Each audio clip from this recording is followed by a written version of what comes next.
ಗುಡ್ಡ ಕುಸಿದು ಮಹಾ ದುರಂತ ಸಂಭವಿಸಿ ಹೋಗಿದೆ. ಇವತ್ತು 4ನೇ ದಿನ ನಿರಂತರವಾಗಿ ಕಾರ್ಯಾಚರಣೆ ಸ್ಥಳದಲ್ಲಾಗ್ತಾ ಇದೆ. ಗುಡ್ಡ ಕುಸಿತಕ್ಕೆ ಸ್ಮಶಾನವಾಗಿದೆ ವಯನಾಡು. ದುರಂತದಲ್ಲಿ ಸಾವಿನ ಸಂಖ್ಯೆ 297ಕ್ಕೆ ಏರಿಕೆಯಾಗಿದೆ. ಬರೋಬ್ಬರಿ 206 ಮಂದಿ ಇನ್ನೂ ಕೂಡ ನಾಪತ್ತೆ. ಅವರ ಮೃತದೇಹ ಇನ್ನೂ ಕೂಡ ಪತ್ತೆಯಾಗಿಲ್ಲ, ಕಣ್ಮರೆಯಾಗಿದ್ದಾರೆ. ಈಗ ಬದುಕುಳಿದಿರುವ ಸಾಧ್ಯತೆಗಳು ತೀರಾ ಕಡಿಮೆ. ಅವರ ಮೃತದೇಹವನ್ನ ಪತ್ತೆ ಹಚ್ಚಬೇಕಾಗಿದೆ ಸಿಬ್ಬಂದಿ. ಕಾರ್ಯಾಚರಣೆಗೆ ಒಂದಷ್ಟು ಅಡೆತಡೆಗಳು ಆಗ್ತಾ ಇದೆ. ಕಾರಣ ಅವಶೇಷದಡಿ ಸಿಲುಕಾಕಿಕೊಂಡಿದೆ ಹಲವು ಮೃತದೇಹ. ಅದನ್ನು ಆಚೆ ತೆಗೆಯೋದೇ ದೊಡ್ಡ ಮಟ್ಟದ ಸವಾಲು. ನೋಡಿ, ಇಂಥ ಪರಿಸ್ಥಿತಿಯಲ್ಲಿ ಹೇಗೆ ಹುಡುಕೊಳ್ಳೋದು ಮೃತದೇಹಗಳನ್ನ? ಮಣ್ಣು, ಗುಡ್ಡ, ಕೆಸರು, ಗದ್ದೆ ಆಗ್ಬಿಟ್ಟಿದೆ ಆ ಪ್ರದೇಶ. ಅಲ್ಲೆಲ್ಲ ಹೋಗಿ ಹುಡುಕಾಟ ಆಗ್ತಾ ಇದೆ ಮೃತದೇಹಕ್ಕಾಗಿ. ಬಟ್ ಇನ್ನೂ ಕೂಡ 200ಕ್ಕೂ ಹೆಚ್ಚು ಜನ ನಾಪತ್ತೆಯಾಗಿದ್ದಾರೆ. ಅವರ ಪತ್ತೆ ಇನ್ನೂ ಕೂಡ ಆಗಿಲ್ಲ. ಗುಡ್ಡ ಕುಸಿತದ ಒಂದೊಂದು ದೃಶ್ಯಗಳು ಕೂಡ ತೀರಾ ಭಯಾನಕವಾಗಿದೆ. ಡ್ರೋನ್ ಕ್ಯಾಮೆರಾದಲ್ಲಿ ರಣಭೀಕರ ದೃಶ್ಯ ಸೆರೆಯಾಗಿದೆ. ಚೂರಲ್ಮಲೈ ಮುಂಡಕೈನ ಭಯಾನಕ ದೃಶ್ಯ ಡ್ರೋನ್ ಕ್ಯಾಮೆರಾದಲ್ಲಿ. ಇಡೀ ಊರಿಗೆ ಊರೇ ಸರ್ವನಾಶವಾಗಿದೆ. ಸ್ಮಶಾನ ಮೌನ ಆವರಿಸ್ಬಿಟ್ಟಿದೆ. ಇಡೀ ಗ್ರಾಮದಲ್ಲಿ ಉಳಿದಿರೋದು ಕೇವಲ ಬಂಡೆಕಲ್ಲು ಮಾತ್ರ. ನಾವು ನಿನ್ನೆ ತಾನೇ ಗಮನಿಸ್ತಾ ಇದ್ವಿ, ಹಿಂದೆ ಆ ಪ್ರದೇಶ ಹೇಗಿತ್ತು, ಈಗ ಹೇಗಾಗಿದೆ ಅಂದ್ರೆ, ಈ ಹಿಂದೆ ಹಚ್ಚ ಹಸಿರಿನಿಂದ ಕಂಗೊಳಿಸ್ತಾ ಇದ್ದಂತಹ ಪ್ರದೇಶ ಈಗ ಕಂಪ್ಲೀಟ್ ಆಗಿ ಸ್ಮಶಾನದ ರೀತಿಯಲ್ಲಿ ಭಾಸವಾಗ್ತಾ ಇದೆ. ಹಚ್ಚ ಹಸಿರು, ನದಿ ನೀರು, ಅದರ ಮಧ್ಯೆ ಗ್ರಾಮ, ಶಾಲೆ, ಜನ ವಾಸ ಮಾಡ್ತಾ ಇದ್ದಂತಹ ಪ್ರದೇಶ ಅಕ್ಷರಶಃ ಸ್ಮಶಾನದ ರೀತಿಯಲ್ಲಿ ಭಾಸವಾಗ್ತಾ ಇದೆ. ದೃಶ್ಯ ನೋಡ್ತಾ ಇದ್ವಿ. ಎಲ್ಲ ಮನೆ ನೆಲಸಮ, ಹಸಿರೆಲ್ಲ ಕೊಚ್ಕೊಂಡು ಹೋಗಿರೋದು, ಅದರ ಅಡಿ ಮೃತದೇಹಗಳು ಪತ್ತೆಯಾಗ್ತಾ ಇರೋದು. ಯಾರಿಗೂ ಬೇಡ ಇಂಥ ಪರಿಸ್ಥಿತಿ ಅನ್ನುವಂಥ ದೃಶ್ಯಗಳು ಕಣ್ಣಲ್ಲಿ ಕಾಣಿಸ್ತಾ ಇದೆ. ಈಗ ಡ್ರೋನ್ ಕ್ಯಾಮೆರಾದಲ್ಲಿ ಸೆರೆಯಾಗಿರುವಂತಹ ದೃಶ್ಯ ಸ್ಕ್ರೀನ್ ಮೇಲೆ ಗಮನಿಸ್ತಾ ಇದ್ರಿ. ಸದ್ಯ ಮುಂಡಕೈ, ಚೂರಲ್ಮಲೈ ಯಾವ ರೀತಿ ಇದೆ ನೋಡಿ ಅಲ್ಲಿನ ಪರಿಸ್ಥಿತಿ. ಕಂಪ್ಲೀಟ್ ಆಗಿ ಸ್ಮಶಾನ ಮೌನ. ಎಲ್ಲೆಲ್ಲೂ ಕೂಡ ಕುಸಿದು ಬಿದ್ದಿರುವಂತಹ ಗುಡ್ಡದ ಮಣ್ಣು ನೀರಾವರಿಸಿಕೊಂಡಿದೆ, ಕೆಸರುಮಯವಾಗಿದೆ.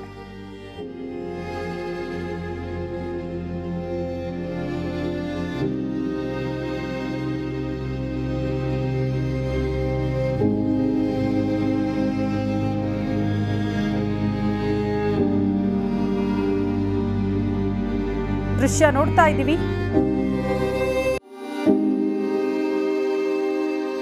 ಇದು ಸದ್ಯ ಕೇರಳದ ವಯನಾಡಿನ ದೃಶ್ಯಗಳು. ಸದ್ಯ ಅಲ್ಲಿನ ಕಾರ್ಯಾಚರಣೆಯ ಕುರಿತಂತೆ ಸ್ಪಾಟ್ ಇಂದ ರಿಪಬ್ಲಿಕ್ ಕನ್ನಡ ನಿರಂತರವಾಗಿ ವರದಿ ಮಾಡ್ತಾ ಇದೆ. ಕಾರಣ ನನ್ನ 3 ಸಹೋದ್ಯೋಗಿಗಳು ಸ್ಪಾಟ್ ಇಂದ ಮಾಹಿತಿ ಕೊಡ್ತಾ ಇದ್ರು. ಅದರಲ್ಲಿ ಈಗ ರಂಜಿತ್ ಕೂಡ ಜಾಯಿನ್ ಆಗ್ತಿದ್ದಾರೆ. ರಂಜಿತ್, 4ನೇ ದಿನದ ಕಾರ್ಯಾಚರಣೆ ಸ್ಥಳದಲ್ಲಿ ಯಾವ ರೀತಿ ಸಾಗ್ತಾ ಇದೆ, ಎಂಥ ಸನ್ನಿವೇಶಗಳು ನೋಡೋದಕ್ಕೆ ಸಿಗ್ತಾ ಇದೆ? ಮೋಸ್ಟ್ಲಿ ಆ ಪರಿಸ್ಥಿತಿಯನ್ನು ನೋಡಿದ್ರೆ ಎಂಥ ಶತ್ರುವಿಗೂ ಬೇಡ ಇಂಥ ಪರಿಸ್ಥಿತಿ ಅನ್ನುವಂಥ ದೃಶ್ಯಗಳು, ಮನಕಲುಕುವ ದೃಶ್ಯಗಳು. ಡೀಟೇಲ್ಸ್ ಅನ್ನ ಕೊಡ್ತಾ ಹೋಗೋದಾದ್ರೆ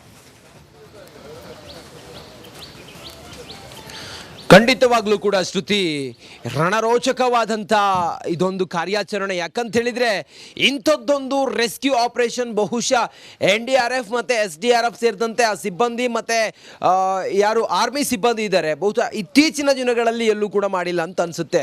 ಹೆಂಗಿದೆ ಅಂತ ಹೇಳಿದರೆ, ಹೋದ ಕಡೆಯಲ್ಲೆಲ್ಲ ದೇಹದ ಬಿಡಿ ಬಿಡಿ ಭಾಗಗಳು ಸಿಗ್ತಾ ಇದೆ. ಕರುಣಾಜನಕವಾದಂಥ ಕತೆ.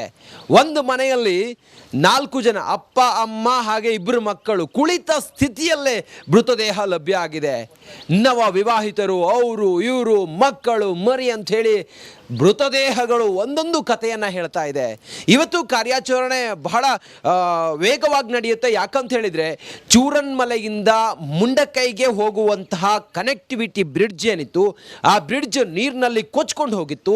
ಆದರೆ ಆರ್ಮಿ ಕೆಲವೇ ಗಂಟೆಗಳಲ್ಲಿ ಒಂದು ತಾತ್ಕಾಲಿಕವಾದ ಬ್ರಿಡ್ಜನ್ನು ನಿರ್ಮಾಣ ಮಾಡಿದ್ದಾರೆ. ಆ ಬ್ರಿಡ್ಜ್ನಲ್ಲಿ ಸುಮಾರು 70 ಟನ್ ಒಂದು JCB, ಒಂದು ಟ್ರಕ್ ಓಡಾಡುವಷ್ಟು ಕೆಪಾಸಿಟಿ ಇದೆ. ಆ ಮೂಲಕ ಆಂಬ್ಯುಲೆನ್ಸ್ಗಳು ಮತ್ತು ಅಗತ್ಯವಾದಂಥ ಯಂತ್ರಗಳನ್ನು ಮುಂಡಕೈಗೆ ತೆಗೆದುಕೊಂಡು ಹೋಗೋದಕ್ಕೆ ಆ ಬ್ರಿಡ್ಜ್ ಅನುಕೂಲವಾಗುತ್ತೆ. ಮುಂಡಕೈಗೆ ಆ ವೆಹಿಕಲ್ಗಳು ಮೂವ್ಮೆಂಟ್ ಆಯಿತು ಅಂತ ಹೇಳಿದರೆ, ಮುಂಡಕೈನ ಯಾವ ಸ್ಥಳದಲ್ಲಿ ಈ ಪ್ರವಾಹ ಅಥವಾ ಈ ಭೂಕುಸಿತ ಉಂಟಾಯಿತು ಆ ಸ್ಥಳದ ಕೆಳಗಡೆ ಈ ರಾಶಿ ಹೆಣಗಳು ಇನ್ನೂ ಕೂಡ ಇದ್ದಾವೆ. ಈಗ ಆ ಭಾಗಕ್ಕೆಲ್ಲ ಹೋದರೆ ನಮಗೆ ಕಾಣಿಸೋದೇ ಶವಗಳ ವಾಸನೆ, ಸತ್ತು ಹೋಗಿರುವಂಥ ಶವಗಳ ವಾಸನೆ, ಬಿಡಿ ಭಾಗಗಳು ಏನು ದೇಹದ ಬಿಡಿ ಭಾಗಗಳ ವಾಸನೆ. ಆ ವಾಸನೆಯನ್ನು ಆಧರಿಸಿ JCB ವರ್ಕ್ ನಡೆಯುತ್ತೆ. ಎಲ್ಲಿ ವಾಸನೆ ಬರುತ್ತೋ ಅಲ್ಲಾಗೆದಾಗ ಮೃತದೇಹ ಸಿಗುತ್ತೆ. ಸದ್ಯಕ್ಕೆ ನೀವು ಹೇಳ್ತಾ ಇದ್ರಿ 297 ದೇಹಗಳು ಅಧಿಕೃತವಾಗಿ ಸಿಕ್ಕಿದೆ ಅಂತ ಹೇಳಿ. 250-300ಕ್ಕೂ ಹೆಚ್ಚು ಜನ ಮಿಸ್ಸಿಂಗ್ ಇದ್ದಾರೆ. ಅವರೆಲ್ಲರೂ ಕೂಡ ಬಹುಶಃ ಇಲ್ಲಿವರೆಗೂ ಕೂಡ ಬದುಕಿದ್ದಾರೆ ಅಂತೇಳಿ ಹೇಳೋದಕ್ಕಾಗೋದಿಲ್ಲ. ಕನ್ನಡಿಗರು ಕೂಡ ಪರದಾಟ ಪಡ್ತಾ ಇದ್ದಾರೆ. ಅವರನ್ನ ನಿರಾಶ್ರಿತ ಸ್ಥಳಗಳಿಗೆ ಶಿಫ್ಟ್ ಮಾಡಲಾಗಿದೆ. ನಿನ್ನೆ ರಾಹುಲ್ ಗಾಂಧಿ ಬಂದ್ರು, KC ವೇಣುಗೋಪಾಲ್ ಬಂದ್ರು, ಪಿಣರಾಯಿ ವಿಜಯನ್ ಬಂದ್ರು.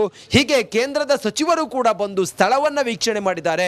ಪರಿಹಾರವೂ ಕೂಡ ನಡೀತದೆ. ಇಲ್ಲಿನ ಸ್ಥಳೀಯರು ಒಬ್ರು ಕನ್ನಡಿಗರಿದ್ದಾರೆ. ಸರ್, ಇಂಥದ್ದೊಂದು ದುರಂತ ಬಹುಶಃ ನೀವು ಕೂಡ ನೋಡಿರ್ಲಿಕ್ಕಿಲ್ಲ. ನೋಡಿಲ್ಲ, ಯಾವ ತರ ಯಾವ್ದು ನೋಡಿಲ್ಲ, ನಾವು ಎಲ್ಲ ನೋಡಿಲ್ಲ. ಏನನ್ಸುತ್ತೆ?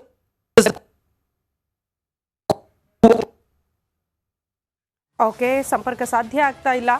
ರಂಜಿತ್, ಥ್ಯಾಂಕ್ ಯು ಮಾಹಿತಿಗಾಗಿ. ನೋಡಿ, ಸ್ಪಾಟ್ ಇಂದ ಕಾರ್ಯಾಚರಣೆ ಯಾವ ರೀತಿ ಆಗ್ತಾ ಇದೆ, ಅಲ್ಲಿನ ಪರಿಸ್ಥಿತಿ, ಅಲ್ಲಿನ ಜನರ ಮನಸ್ಥಿತಿ, ಮನಕಲುಕುವ ದೃಶ್ಯಗಳು, ಕಥೆಗಳು ಎಲ್ಲದರ ಬಗ್ಗೆ ಕೂಡ ಮಾಹಿತಿ ಕೊಡ್ತಾ ಇದ್ರು.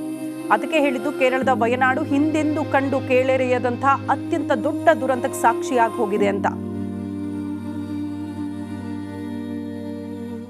ಗುಡ್ಡ ಕುಸಿದು ಮಹಾ ದುರಂತ ಸಂಭವಿಸಿ ಹೋಗಿದೆ. ಇವತ್ತು 4ನೇ ದಿನ ನಿರಂತರವಾಗಿ ಕಾರ್ಯಾಚರಣೆ ಸ್ಥಳದಲ್ಲಾಗ್ತಾ ಇದೆ. ಗುಡ್ಡ ಕುಸಿತಕ್ಕೆ ಸ್ಮಶಾನವಾಗಿದೆ ವಯನಾಡು. ದುರಂತದಲ್ಲಿ ಸಾವಿನ ಸಂಖ್ಯೆ 297ಕ್ಕೆ ಏರಿಕೆಯಾಗಿದೆ. ಬರೋಬ್ಬರಿ 206 ಮಂದಿ ಇನ್ನೂ ಕೂಡ ನಾಪತ್ತೆ. ಅವರ ಮೃತದೇಹ ಇನ್ನೂ ಕೂಡ ಪತ್ತೆಯಾಗಿಲ್ಲ, ಕಣ್ಮರೆಯಾಗಿದ್ದಾರೆ. ಈಗ ಬದುಕುಳಿದಿರುವ ಸಾಧ್ಯತೆಗಳು ತೀರಾ ಕಡಿಮೆ. ಅವರ ಮೃತದೇಹವನ್ನ ಪತ್ತೆ ಹಚ್ಚಬೇಕಾಗಿದೆ ಸಿಬ್ಬಂದಿ.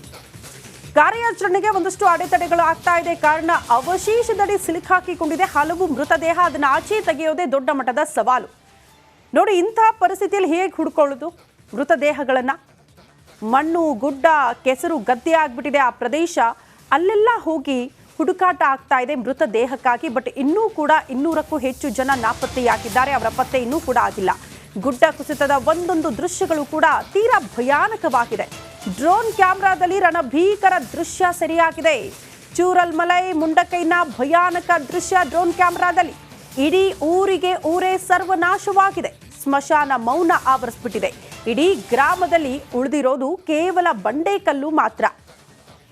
ನಾವು ನಿನ್ನೆ ತಾನೇ ಗಮನಿಸ್ತಾ ಇದ್ವಿ, ಹಿಂದೆ ಆ ಪ್ರದೇಶ ಹೇಗಿತ್ತು, ಈಗ ಹೇಗಾಗಿದೆ ಅಂದ್ರೆ, ಈ ಹಿಂದೆ ಹಚ್ಚ ಹಸಿರಿನಿಂದ ಕಂಗೊಳಿಸ್ತಾ ಇದ್ದಂತಹ ಪ್ರದೇಶ ಈಗ ಕಂಪ್ಲೀಟ್ ಆಗಿ ಸ್ಮಶಾನದ ರೀತಿಯಲ್ಲಿ ಭಾಸವಾಗ್ತಾ ಇದೆ.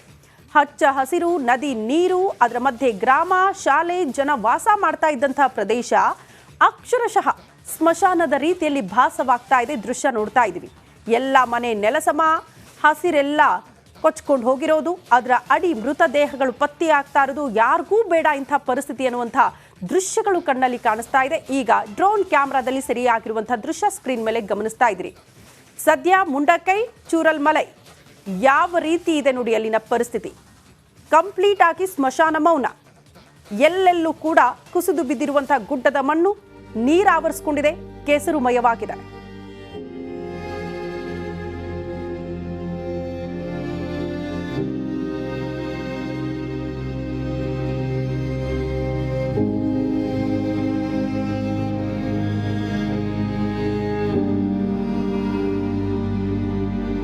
ದೃಶ್ಯ ನೋಡ್ತಾ ಇದ್ದೀವಿ.